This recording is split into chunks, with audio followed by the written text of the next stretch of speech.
Okay, not the best note to end on. How about that season premiere, though? What's up, YouTube? Tenton here, and today we'll be discussing the next time on Death Battle between Yoda from Star Wars and King Mickey from Kingdom Hearts. But before we discuss that episode, let us briefly discuss the Season 7 finale. Hulk vs. Broly was hype, yet oddly disappointing. Now, I did enjoy the episode, but it had its problems. For starters, the speed feat they gave to Broly was all kinds of bullshit. Why are you scaling a character's speed to the speed of the shockwaves they made? Like, I can see the logic to a point, but Dragon Ball Super blatantly deconfirms this logic. Whis' travel with his staff is the fastest way to travel across the universe, and it still takes him roughly 30 minutes to go across the whole universe. Sure, instant transmission might be faster, but this is Broly, and we are not discussing Goku.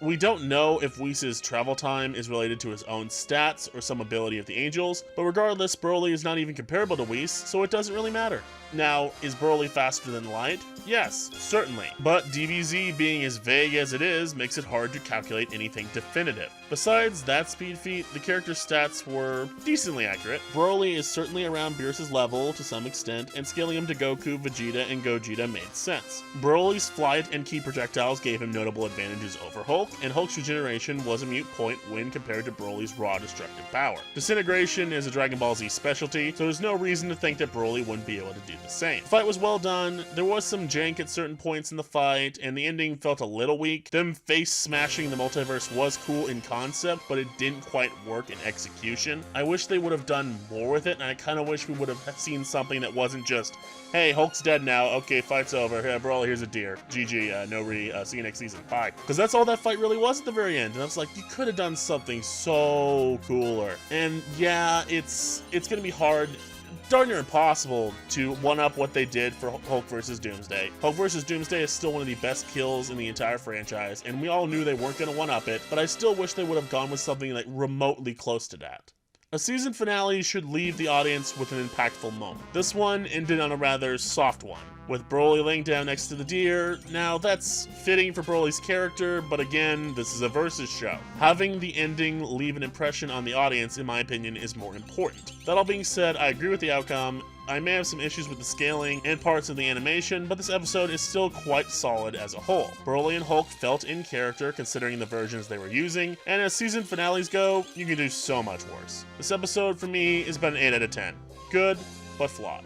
Moving on to the next time, Yoda vs. Mickey looks to be the best season opener since Dante vs. Bayonetta. It's our first 3D opener since then, and considering how well the team handled Obi-Wan vs. Kakashi, I'm excited to see how they handle this one. The concept of short but wise masters fits well enough, and Yoda and Mickey both being banned from Death Battle at one point gives this episode that extra little connection they needed. If another versus show did this, I doubt it would have meant as much, but this fight works very well for Death Battle. This matchup is yet another example of Death Battle using specific versions of characters, and when I saw that this was the opening fight, I thought to myself, oh crap, they listened? It's not Marvel DC. 3 seasons now, we have opened with a Marvel and a DC. Now those episodes were fine, but after Death Battle last season spammed Marvel and DC for 10 episodes, they needed a break. Let's get some other series some love. Star Wars, considering how long its break was in between episodes, was certainly worthy of another episode, and Kingdom Hearts had plenty to pick from. The episode, by concept alone, and considering the circumstances around it, tells me that we are in for a season that the Death Battle team cares about and wants to hype us up with. So with nothing else left to be said, let's get this prediction started. Yoda will be going first, because quite frankly, he is far easier to give definitive limits to. Yeah, spoilers for later, but King Mickey is a piece of work, to say the least. Yoda, being an ancient Jedi Master, is rather old. By the end of the series, he was roughly 900 years of age, giving him 9 centuries of experience. Yoda, like the other Star Wars characters we have discussed, has access to both the Force and a lightsaber. Yoda's blade is green, which represents how he reflects on the true nature of the Force and his will to fight the dark side. His lightsaber, being a laser sword, slices and dices people with the precision of a blade and the power of a laser. though it should be noted that some material can withstand a lightsaber. The Force, as mentioned before, is a type of almost cosmic energy that flows through the entire Star Wars universe that Yoda can tap into. Force grants Yoda a variety of abilities. He can use the Force to pull or push any person or object in his vicinity, though heavier objects can be harder to move and others Force users can resist his psychic influence. He knows the Jedi mind trick, which can allow Yoda to implant a suggestion or take control of a weaker person's mind. He knows the Jedi technique Titaminus, however you pronounce it, a technique designed to absorb and redirect energy attacks. For example, Sith lightning. The Force can be used to heal injuries and keep Yoda alive in critical condition for several hours. The Force can also grant Yoda visions of the future in the way of precognition, and the Force can guide Yoda's movements while fighting. The Force, in addition to Yoda's strong mental state, grants him a resistance to illusion and mental attacks. The Force can also be used to boost Yoda's speed to the point that the world around him is moving in slow motion from Yoda's perspective. He can use Force Valor to enhance his body while fighting to make up for his old age, though Death Battle will likely be using Yoda in his prime, so his age will likely be less of an issue. He can use Force Reflection to stop projectiles in midair and throw them back at his opponent. And lastly, the Force can be used to calm animals and convince them to fight for Yoda. Yoda is highly trained in using the Force, but that is far from his only weapon. Yoda is a seasoned strategist, and he can adapt to combat on the fly. He can also still fight, even if his lightsaber is destroyed. Yoda is considered to be the greatest lightsaber duelist in his era. Yoda's preferred style is Form 4. Ataru, also known as the Way of the Hawkbat. This version of lightsaber combat is characterized by Force-assisted acrobatics. Yoda took this form to its highest degree, and he is also a master of all other variations of lightsaber combat. He is directly stated by Count Dooku to be a superior duelist than General Grievous, who was known for hunting down Jedis and adding their lightsabers to his collection. Yoda, being a Master Jedi, might also be able to use Force Judgment, which is the light side equivalent to dark side Force Lightning. Now, before we finish off Yoda's section with his feats and laying out his stats, I want to address something. Yoda, over his 900-year history, has flirted with the dark side in the past. We see him do as much in The Mandalorian and in the Clone Wars. We see visions of what a dark Yoda might look like. I think Yoda going full dark side is a bit unrealistic and out of character, but Mace Windu learned to balance his light and his dark side, so I think it's safe to say that Yoda could do the same, allowing Yoda to boost his attacks with a more refined version of the dark side. Yoda has also been shown that despite his best efforts, he will get emotional when the moment calls for it. In a fight for his life, he might just slip and allow more dark side energy to flow through him. Though again, there is zero chance he's going to get anything more than a rage boost. He would never go full dark side, it's just blatantly out of character. With that out of the way, let's get to his stats. Strength-wise, Yoda can carry this massive crate on his back. Yoda has also been directly compared to Obi-Wan, and Obi-Wan could match Anakin in his prime, so it's fair to say that Yoda's force powers should be in the same ballpark. Yoda also matched Palpatine blow for blow, and that guy can move stars with the Force. Other Jedi have also been able to move starships and even a whole battalion of ships out of a galaxy. One Jedi even held a whole planet together. The most impressive Force-related feat Yoda can scale to, however, is a Jedi creating the Force of a black hole. Yoda, in terms of speed, once evaded heat-tracking missiles. He can react to Force Lightning and can react to laser bolts, but his best speed feat by far is the nanosecond feat. By scaling to Obi-Wan, he can react to a nanosecond, in which, to do this, he would need to be able to move 250 times the speed of light. Yoda's defense is harder to pin down, but he can resist the power of other Force users, which I have previously stated can, put on the amount of force of a black hole and use the Force to put enough pressure to hold a planet together. So Yoda can certainly scale to that level of force to a certain degree. Though Yoda's old body will certainly not enjoy those attacks, though it is realistic to say he could probably take them. Yoda is not someone to take lightly, but let's see what the mouse brings to the table. Name a person that doesn't know this iconic mouse. Well, at least that's what I would say, but this Mickey isn't the Mickey Mouse most people know. King Mickey is the Mickey Mouse from the Kingdom Hearts universe, and is completely different from the standard version of the character. This version of the mouse is a mastered wizard and Keyblade master. Now, a Keyblade is basically a magical sword/wand that is in the shape of a key. Mickey is highly trained at the weapon and the magic that goes along with it. Now, when I started researching this fight, my first thought was, can a Keyblade block a lightsaber? Because if it can't, Mickey is in some deep trouble. Thankfully, Keyblade users block and parry laser bolts all the time, so it's reasonable to say that Mickey could block one. His Keyblade grants Mickey access to a variety of different spells, including force fields. He can magically open any locked door. The blade can grant him the power to fly. He can use it to teleport. He can perform Pearl, which shoots out a homing ball of light. He can use his magic to heal himself. He can shrink foes down to the size of a mouse. He can create tornadoes. He can launch giant energy blasts. And lastly, he can perform the spell Stopza, which will allow the mouse to temporarily freeze time for a few seconds. He can vouch for that.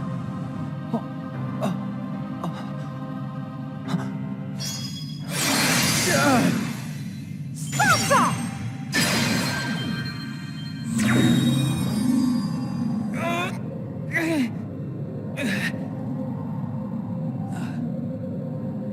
I'm glad I'm not too late. For Mickey's feats, I mixed in a bit of what normal Mickey can do, but I just want to specify that Jedi Mickey is being excluded and no Toon Force. This fight is about King Mickey, and I want to stay as close to that version of the character as possible. Ability-wise, Mickey could fight off multiple replica Xehanorts while he was exhausted. He is very wise and highly skilled using his weapons. Mickey, in terms of strength, can break a piano in half. He scales to Sora cutting 7 buildings in half, and Sora throwing one of those buildings should require 100,000 pounds of force. He scales to Sora fighting Hercules. Hercules, in that said fight, threw a monster that should weigh roughly 1,600 tons. Mickey, speed-wise, is in the ballpark of lightning to light. Sora has dodged natural lightning, and he once parried dozens of lasers rapid fire from every angle. Plus, he once shot a light beam to the moon from his own Keyblade. Durability is harder to judge, but Mickey has tanked building-sized explosions, he has survived being electrocuted, and he's tanked attacks from the likes of Xehanort. I'd say Mickey, based off the scaling we can get from Sora and Xehanort, should be able to scale to around planet-level durability, give or take. Now, Sora has fought Sephiroth in the past, who can destroy an entire solar system with Supernova, so could Mickey scale to that? Well, for one, Sephiroth doesn't actually use the real Supernova against Mickey or Sora. He uses a much weaker version based off what I could find. I'll give Mickey credit that Sora certainly scales to fighting Sephi, but scaling to Supernova is a bit of an outlier. There was also one feat about Zeus moving stars, and people have tried to scale Sora and Mickey to that. First off, Zeus is a god, and his abilities are not similar to Keyblade users in the slightest, and that level of power is such an outlier that it is actually absurd. Mickey at his best, from what has been shown, is at planet level durability, and that is from pure scaling and not anything that Mickey has directly done. I cannot willingly give him scaling to Zeus in the slightest. Now lastly, there is the power of waking, an ability that can bring Mickey back from the dead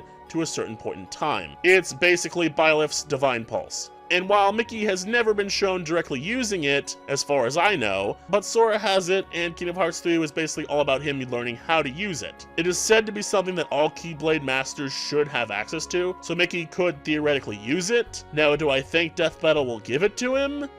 No.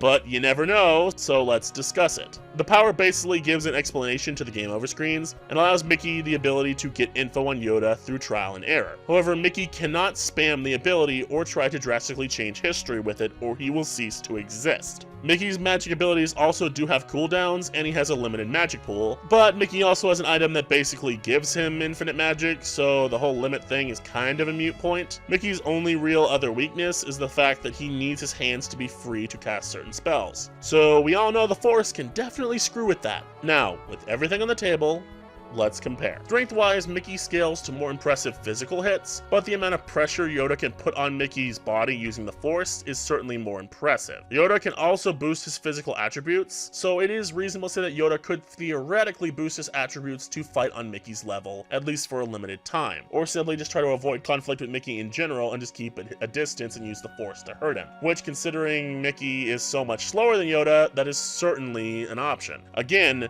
Mickey scales to the speed of light, which is impressive, but Yoda scales to 250 times the speed of light. For the sake of argument, let's say that Mickey is actually 10 times faster than the speed of light. There's no actual logic there, and there's nothing to really scale him to, but for the sake of it, let's say he's 10 times the speed of light. Yeah, Yoda's still 25 times faster, so Their durability is comparable. Yoda obviously can't take the same physical hits that Mickey can, but Yoda scaling to force-related feats certainly helps make up for that and gives him a better argument. When comparing their weapons, I definitely think a lightsaber will do more damage when it hits, though the Keyblade is certainly more versatile with its access to magic. Mickey and Yoda can both heal, but Mickey's is definitely superior since he has an unlimited magic pool, and force healing can only do so much. Mickey's time-stopping magic gives him a pretty great instant win move, but Yoda taking over Mickey's mind is also just as possible. As Nemesis put it, possibly even order him to stab himself with a Keyblade or something.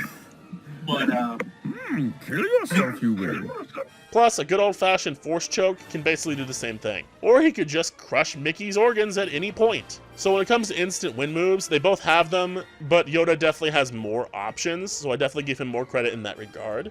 Any projectiles Mickey really wants to throw at Yoda are basically pointless, because Yoda can catch them all with the Force and reflect them back with Tinta-minus. The Force is Yoda's biggest benefit, and Mickey has no real way to counter it. The Force can prevent Mickey from flying, it can stop him from casting spells altogether, it can stop him from doing basically anything. The Force, when you can't defend against it, is insanely broken. So for this matchup, I will be rooting for Yoda. Mickey is very capable, but Yoda is faster, is way more experienced, and has an insanely overpowered ability in the Force. And he has a lightsaber which is way more deadly than a glorified key. But what do you guys think? Who are you predicting to win this death battle? Are you predicting a victory for Yoda? Or do you think that Mickey has the key abilities he needs to win? Leave your thoughts in the comments below. This has been Tenton. Peace.